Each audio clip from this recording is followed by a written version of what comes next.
The Beta-Photon Probe has the same detectors as the base unit and was designed to be placed at the end of the telescoping handle to extend the capabilities of the base unit.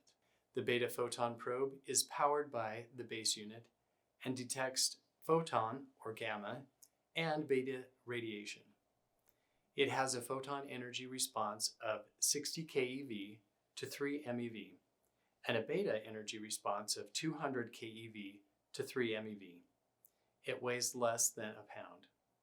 The Beta-Photon Probe has a removable window cap, a low-dose Geiger-Müller detector, and a high-dose GM detector.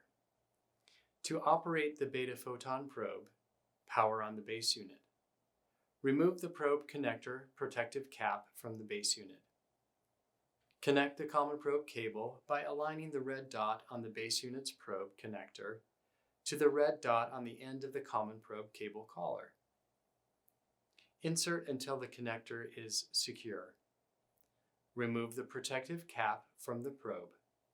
Connect the common probe cable to the probe by aligning the red dot on the probe's connector to the red dot on the end of the common probe cable collar. Insert until the connector is fully seated. Verify that the base unit home screen displays the beta-photon radiation reading panel and the probe icon shows in the footer. Also verify that the correct units of measurement align with the requirements of your survey or mission. While on the home screen, press the back key to display the alarm thresholds. If you need to change the alarm thresholds, you can go to the main menu, select Probe, choose the Beta-Photon Probe, and go to the Advanced screen to make changes. Before starting your mission or survey, you should verify the probe is working as expected by performing a source check. Ensure the beta window cap is installed on the probe. Locate a 1 microcurie cesium-137 check source, ensuring that you are using one that is not over 30 years of age. Place the check source in direct contact with the Beta-Photon Probe's low-dose GM tube detector, center mark, with the label facing away from the probe. The detector center mark is the line that goes around the end of the probe near the beta window cap. If the alarm thresholds are set at a level that causes a radiation alarm, acknowledge the alarm by pressing the Enter key. Hold the check source in place for at least 30 seconds, allowing the reading to settle. Verify that the radiation reading value falls within the range of 3 to 20 micrograys per hour. Next, perform a rad test. Press the menu key, highlight the health icon, and press Enter. Highlight the rad test button and press Enter. Place the check source directly on the high-dose GM tube detector center mark, which is indicated by the second line going around the detector end of the probe. Acknowledge the alarm as applicable by pressing the Enter key. Leave the check source in place for 1 minute. After the 1 minute, look at the screen and confirm that the probe L count value displays at least 250 counts and no more than 5,000 counts and displays pass. Confirm that the probe H count value displays at least 1 count or higher and displays pass. Press the Enter key to acknowledge the rad test results.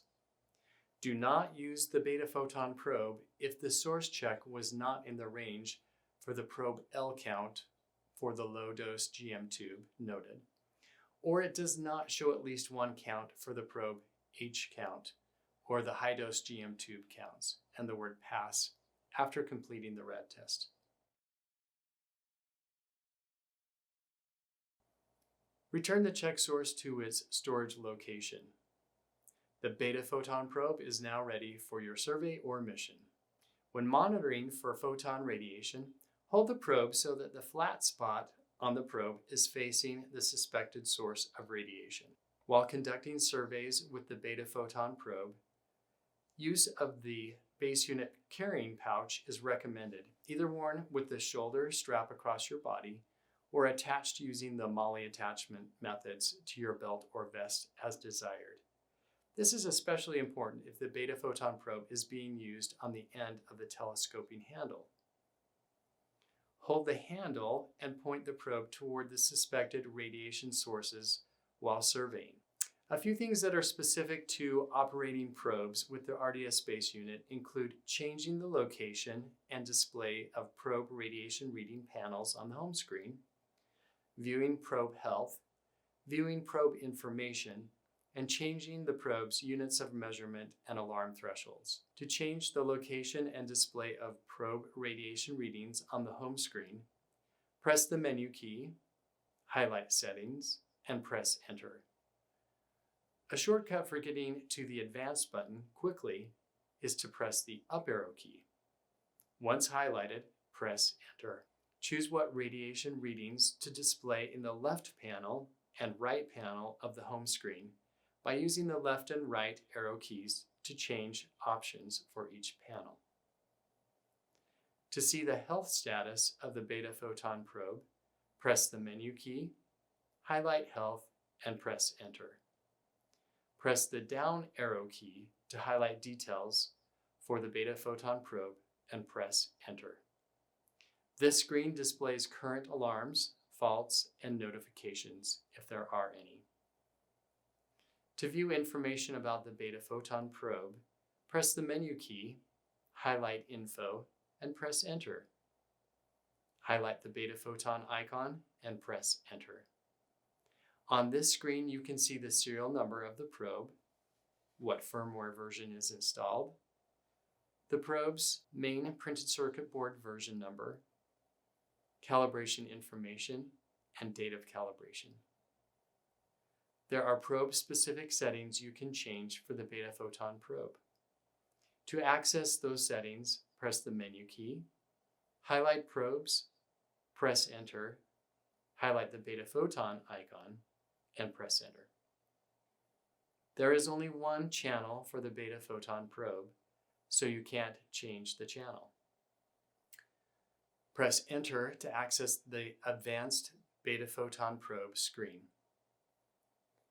Change the units of measure using the left and right arrow keys. Press the down arrow key to highlight low, medium, high, or total dose alarm threshold values. Threshold values are specific to the unit of measure set at the top of the page. To change a threshold value, press the Enter key, and the data entry screen will appear. Note that the previous value shows on the top of the data entry screen. Use the arrow keys to highlight the new numbers and press Enter for each number to enter the new values. When you are done, highlight the Done button and press Enter. Press the Home key to return to the home screen. When using the probe for beta radiation, please note that the probe is not calibrated for beta radiation and is only useful as an indication that beta radiation is present. You can use the Beta-Photon Probe radiation readings to determine if there is significant amounts of beta radiation on a surface. With the beta window cap installed, orient the Beta-Photon Probe perpendicular and 2 inches to the surface. Observe the Beta-Photon Probe's radiation reading. Then remove the beta window cap to expose the GM tube. To remove the beta window cap, use your thumb on the extended lip of the cap to push the cap off. Place the beta window cap on the magnetic area on the side of the probe to keep it out of the way. With the beta window cap removed, orient the Beta-Photon Probe perpendicular and 2 inches to the surface. Observe the radiation reading. Is there a noticeable increase in the radiation reading? If there is a noticeable increase, it indicates that beta radiation may be present. After doing a reading for beta radiation, make sure to reinstall the beta window cap on the top of the Beta-Photon Probe. When finished with your survey, disconnect the Beta-Photon Probe. To disconnect, make sure to pull on the cable collar of the common probe cable, not on the strain relief or the cable itself.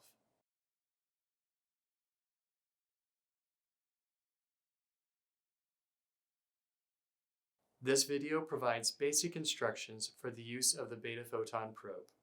Additional instructions can be found in the RDS Technical Manual.